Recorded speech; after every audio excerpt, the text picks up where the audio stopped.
sa bawat oras. Glory to God. Bawat oras, walang hanggan, pagpupugay ang iyahan ng mga anghel at nilikha. Isang tinig ng malungkot na pagsamba, banal ang Panginoon.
Ikaw ang may gawa ng langit at lupa. Sa oras na ito, Ama, minsan pa kami muli lumalapit sa iyo. Nagpapakumbaba, O Diyos. Patawarin mo kami, Ama, sa lahat ng aming mga pagkakasala, sa isip, sa puso, sa salita. Inaamin namin, O Diyos, na lagi kami nagkukulang. Lagi kami nagkakamali, Panginoon. Kaya naman sa oras na ito, Ama, pagindapatin mo ang bawat isa sa amin. Maging ang mga parating pa, O Diyos. Linisin kami mula ulo hanggang talampakan ng banal na dugo ni Jesus upang maging karapat dapat kami tumanggap at makinig ng iyong mabuting balita. Upang ang lahat ng iyong mga mabubuting salita, O Diyos, ay tumimo sa aming puso, Panginoon. At patuloy ito yumabong, O Diyos. Magamit namin ito, Panginoon, pangsanggalang sa lahat, Panginoon, ng gawa ng iyong kaaway na ibinibigay sa amin. Upang patuloy na hindi ito, Panginoon, makapasok sa aming buhay. Lagi kami magtagumpay, Panginoon, sa buhay paglalakbay na ito. Ang iyong mga salita, ang aming pangsanggalang, ang iyong mabuting balita, ang siyang patuloy naming kapangyarihan. Ang banal na Espiritu, ang siyang patuloy naming ibig na mga kasama sa lahat ng oras, sa lahat ng panahon. Patuloy mo pagpalain ng mga manggagawa mo sa lugar na ito, Panginoon. Ang patuloy ng kalakasan ng kanilang pisikal na pangangatawan, lalo higit ang espiritual nilang pamumuhay. Dalangin ko ang mahaba pang buhay, pagkaloob mo sa kanila, na wala silang mararanasan ng anumang sakit na iinda sa kanilang pisikal na pangangatawan. Hayaan mo, Panginoon, na patuloy sila, Panginoon, lumakbay. Humayo sa iyong mga utos, O Diyos, na wala silang nararamdaman. Bagkos, may kagalakan, may kagaanan, may kapayapaan ang kanilang buhay. Sampu ng kanilang mga mahal sa buhay. Ganon din kami mga awit at manunungtong, O Diyos. Patuloy kong hinihingi ang anointing, O God. Tamang pag-check po, pag-awit, O Diyos, iniaalay namin sa iyo. Tunay nga, O Diyos, wala kaming may pagmamalaki sa iyo. Wala kaming alam, O Diyos.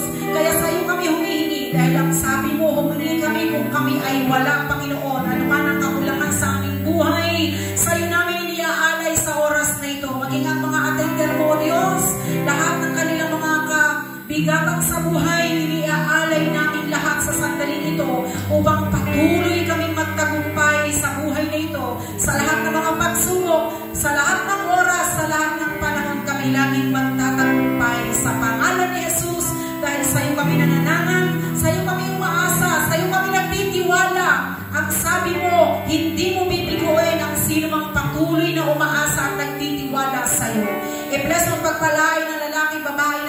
Gamitin mo na pagdadala ng iyong mabuting balita sa hapong ito, saan man siya naroon, O Diyos, makarating siya ng maluwalhati, dahil siya, Panginoon, ang libu-libong anghel sa langit. At tunay nga, nilinis mo na siya, Panginoon, at karapat-dapat na siya tumayo sa pulpitong ito, na ikaw ang makikita, ikaw ang maririnig, ang tinig mo, Yahweh El Shaddai. Maraming salamat, O Diyos, at patuloy namin inaangkin ang katagumpayan ng gawain mo sa hapon ito. Patuloy mo rin abutin ang lahat ng tao na nakapakikinig ng iyong tinig sa sandaling ito. Walang kumpay, Panginoon, ibigay namin ang awa ang lahat ng tao na nakatira sa lugar ng Molinong Gusto. Maging ang lahat sa apat na sulok ng mundo na nanalangin sa mga sandaling ito, tugunin ng bawat isa. Lahat ng iyong gawain ay langit magtagumpay. Sa pangalan ni Jesus,